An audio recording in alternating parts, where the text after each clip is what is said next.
안녕하세요, 김산책입니다. 저번 영상에서 예고드렸던 대로 제 영상을 보며 엔젤피쉬에 관심이 생기셨을 분들을 위한 엔젤피쉬에 입문하기 전에 참고하면 좋은 내용을 알려드리려 합니다.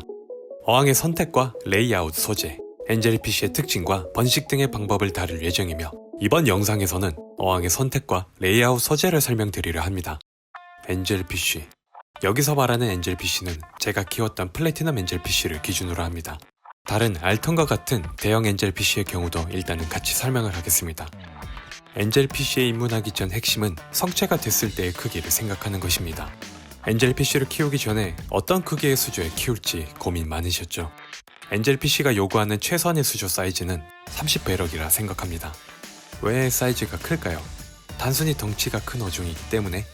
그 부분도 당연하지만 여러분들은 엔젤피쉬의 매력은 어느 부분이라 생각하시나요? 개복치 마냥 넓은 몸통, 매혹하는 듯한 주둥이, 나를 향해 보는 담백한 시선. 그것도 여러 매력 중에 하나지만 가장 큰 매력 포인트는 단연 지느러미라 생각합니다. 포인트가 되는 지느러미는 한 곳만이 아닌 등, 가슴, 엉덩이, 꼬리에 다양하게 퍼져 있습니다. 엔젤피쉬가 엔젤이라는 칭호를 얻게 된 부분은 바로 이 화려한 지느러미가 마치 하늘에서 천사가 내려온 것 같아 붙여진 이름이 아닐까 싶습니다. 저희 집 아이들은 아직 작은 어린아이들이지만 성체가 되면 아우라가 완전 달라집니다. 길게 뻗은 지느러미, 꼬리 부분에는 꼬리를 넘어 위아래로 길게 자라는 핀이 생기고 등 지느러미는 하늘을 향해 높이 솟아있으며 가슴 지느러미와 엉덩이 지느러미는 그것들을 뒷받침하듯 우아하게 펼쳐져 있고 뻗어 있습니다. 생후 1년이 지나면 잘 자란 개체들은 지느러미를 포함한 키가 15cm를 넘어갑니다. 만약 20큐브와 30큐브와 같은 높이가 45 미만의 작은 수조에서 키운다. 아이들에겐 너무나 좁은 공간이 되며 지느러미를 완벽히 펼치기 힘들어 약간 접해진 상태로 다닐 수도 있습니다. 높이뿐만 아니라 가로로도 커지기 때문에 저는 30배럭이 최소 사이즈를 생각합니다. 번식을 목적으로 하는 브리더분들께선 30배럭 수준나 45큐브를 가장 많이 사용하시는 것 같더군요. 하나같이 45cm의 높이를 고수합니다. 45cm 미만의 높이에서 살지 못하는 것은 아니에요.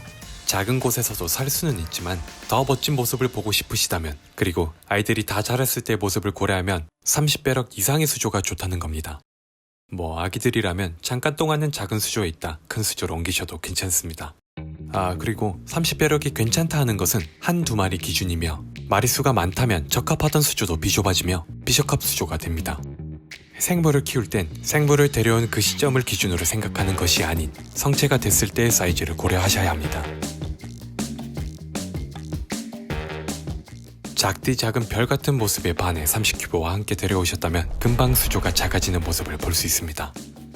그러니 엔젤피쉬를 키우려 하시는 분들께선 꼭 30배럭이나 45큐브부터 시작하시길 바랍니다.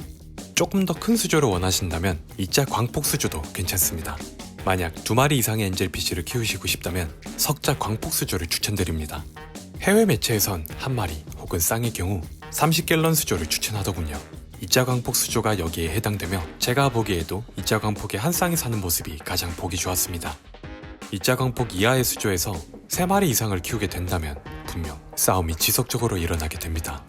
안 그래도 영역 다툼과 서열 싸움이 심한 아이들인데 공격받는 개체가 수조가 좁아 피할 곳도 없다면 참 난감하겠죠. 서열에 밀린 개체들이 공격받는 것을 보면 보는 사람도 상당히 스트레스 받습니다. 왜 우리도 그렇잖아요. 가장 가까이 있는 사람들, 가족 혹은 친구끼리 싸우는 모습을 보면 정신적으로 스트레스를 무척이나 받게 되죠. 생물로부터 느끼는 것도 똑같습니다. 엔젤피쉬끼리 싸우게 된다면 상처를 입기도 쉽고 그만큼 아이들의 스트레스 축적량도 상당해지겠죠. 그것을 보고 있는 사람마저 미치게 됩니다. 얘를 빼야 하나 말아야 하나? 어떤 녀석을 빼야 하지? 어항을 하나 더 사야 하나? 등 머릿속이 복잡해지죠. 제가 그것 때문에 진짜 미치는 줄 알았습니다. 저는 번식을 위한 쌍을 마련하기 위해 5마리 엔젤피쉬를 이자 광폭에서 키웠었는데 매일같이 싸움이 일어나고 아이들이 다치고 가장 센 녀석을 옮겨도 그 밑에 있는 서열의 개체가 다른 개체를 공격하고 쌍잡이를 위해 어쩔 수 없었지만 쌍이 잡힌 후엔 나머지 개체를 모두 내보냈습니다. 수조의 평화를 위해서 말이죠. 그 때문에 한 쌍을 두는 것을 추천드립니다. 그 한 쌍을 뽑는 것은 다음 영상에서 다루겠습니다. 석자 광폭은 3마리에서 5마리가 적절하다 봅니다. 과밀로 둬도 적당히 보기가 좋을 것 같고요. 과밀이란 적정수 이상의 수를 두는 것을 의미하며 엔젤피쉬와 같은 아이들은 수조 크기에 대비해 생물이 많아지면 자신의 영역이 줄어들며 정신이 없어 약간은 얌전해지는 경향을 띱니다.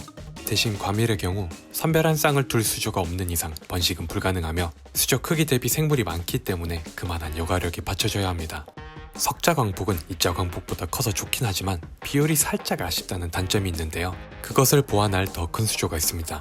대형 수조 중에서 정말 많은 분들이 거쳐가는 어항인데요. 바로 넉자광폭입니다. 이 4차 광폭은 비율이 정말 좋습니다. 대략적인 크기 비교를 해드리자면 수족관에서 찍은 것으로 비교를 해볼게요. 저희 집 수조와 카메라 간의 거리를 재현했습니다. 현재 보고 계신 수조는 석자광폭 수조입니다. 화면이 거의 꽉 차죠. 그만큼 90cm라는 길이가 상당히 크게 와닿습니다. 석자도 꽤나 괜찮다 생각해요. 다음은 넉자인데 화면에 다 들어오지 않습니다. 양옆으로 돌려야 다 보일 정도이죠. 수조가 이렇게 크면 좋지만 사실 현실적으로 봤을 때 진짜 물생활을 좋아하거나 좀 하셨다거나 여유가 있는 분들이 아니고선 이런 큰 수조를 드리기 힘들죠. 그렇기에 저는 45큐브나 2자 광폭을 추천드립니다. 30배럭은 정말 번신용으로 적합하지 관상용으로는 좀 애매한 부분이 있거든요. 45큐브는 물량도 많고 크기도 작은 것이 아니기 때문에 좋다 생각하고 있고요. 2자 광폭은 45큐브보다 물이 더 많이 들어가고 가로로 더 넓기 때문에 더욱 보기가 좋습니다. 두 마리를 기준으로 설명드린 것이며 2자 광폭이 작은 수조 중에선 최고로 봅니다. 2자 소폭이라는 수조도 있긴 한데요. 비율은 넉자 광폭 못지않게 예쁜 비율을 자랑하지만 높이가 낮기 때문에 비율은 살짝 엉망인 2자 광폭을 추천드립니다. 번외로 알턴과 같은 대형종을 키우실 예정이라면 높이가 60cm인 비규격 수조를 추천드립니다. 주문 제작 수조이기 때문에 비용은 더욱 증가하겠지만 만족도는 그만큼 높을 겁니다. 제 로망의 수조이죠. 수조를 대략적으로 결정하셨다면 어항을 꾸밀 차례입니다. 수조 관련 내용이 많아 지치셨을 여러분들을 위한 간단 요약을 먼저 하고 갈게요. 첫째, 장가지가 많은 유목과 틈이 많은 돌은 피하라. 둘째, 잎이 여린 수초는 엔젤이 먹을 수가 있다. 엔젤피쉬를 키우는 데 있어 수조도 크기에 맞게 설정을 해야 하는데 꾸미는 것마저 주의를 해야 한다니 여간 까다로운 녀석이 아니다 싶죠. 하지만 아이들의 특징을 이해하고 나면 당연히 지켜줘야 할 수칙입니다. 장가지가 많은 유목과 틈이 많은 돌을 피하라. 유목이 이렇게나 예쁜데 왜 장가지가 많은 유목을 피해야 할까요? 엔젤피쉬는 디스커스와 비슷하게 원반 형태의 몸체와 화려한 지느러미를 지니고 있습니다. 유목에 저런 식으로 장가지가 많다면 아이들이 평소에는 어느 정도 피해는 다니겠지만 잠을 잘 때나 먹이를 급하게 먹을 때나 무언가에 놀라 급하게 움직일 때 보통 그런 때에는 예측이 불가능하게 움직입니다. 그렇게 움직인다면 이런 장가지를 미처 피하지 못해 몸에 상처가 생길 수도 있고 그 예쁜 지느러미가 찢겨질 수도 있습니다. 심한 경우에는 장가지에 눈이 찔려 다칠 수도 있죠. 돌도 마찬가지입니다. 바닥에 떨어진 먹이를 먹을 때나 자는 중에 혹시나 끼어버리면 후진이 힘든 엔젤피쉬는 어떻게든 탈출하려 하다 많은 상처를 입겠지요. 그래서 추천드리는 레이아웃 소재는 가지가 굵은 예쁜 유목을 한두 점 놓는 것입니다.